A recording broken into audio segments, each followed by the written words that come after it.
High, আমি সৌমি। কেমন আছো তোমরা সবাই? আবারও চলে আসলাম নতুন আরেকটা ভিডিও নিয়ে। অনেকদিন হয়ে গেছিল আমরা সবাই মিলে বাইরে খাওয়া দাওয়া করিনি, তাই আমরা সবাই মিলে ঠিক করেছিলাম যে আমাদের অ্যানিভার্সারির আগের দিন আমরা বাইরে খাওয়া দাওয়া করব। তারপরে আমরা সপরিবারে চলে গেছিলাম বিকুষ্টিনে। আর আমরা কিন্তু সকালে আগেই রেস্টুরেন্টে ফোন করে নিয়েছিলাম রেস্টুরেন্ট খোলা আছে না বন্ধ আছে সেটা জানার জন্য। তারপর ওনারা আমাদেরকে জানালেন যে হ্যাঁ, রেস্টুরেন্ট খোলা আছে। তারপর আমরা ভিতরে চলে এলাম। আর আমরা মোট 8 জন ছিলাম, তাই আমরা এই টেবিলটাই বেছে নিয়েছিলাম। আচ্ছা, তার আগে তোমাদেরকে আমি একটা কথা বলি। ভিডিওগুলো একটু দেরিতেই পোস্ট করতে হলো, কারণ কিছুদিন ধরে আমার চোখে একটু বেশি সমস্যা হচ্ছে, তাই ঠিক মতো মোবাইল চালাতে পারছি না। আর গলার অবস্থা শুনে তো বুঝতেই পারছো যে আমার ঠান্ডা লাগা এখনো ঠিক হয়নি, তাই ভিডিওগুলো পোস্ট করতে আমার একটু বেশি দেরি হয়ে গেল। তো যাই হোক, চলো তাহলে এবার তোমাদেরকে বলি সেদিন আমরা রাতের ডিনারে কি কি নিয়েছিলাম। প্রথমে স্টার্টারে আমরা নিয়েছিলাম ফিশ ফিঙ্গার, যেটা আমার খুব পছন্দের।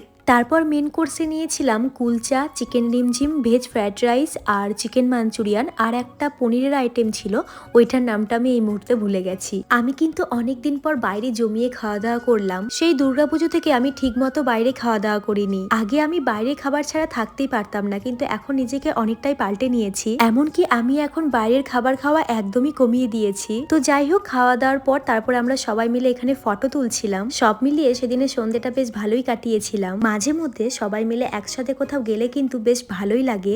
চলো তাহলে আজকের ভিডিওটা আমি এখানেই শেষ করলাম। আবার তোমাদের সঙ্গে দেখা হবে নতুন কোনো একটা ভিডিওতে।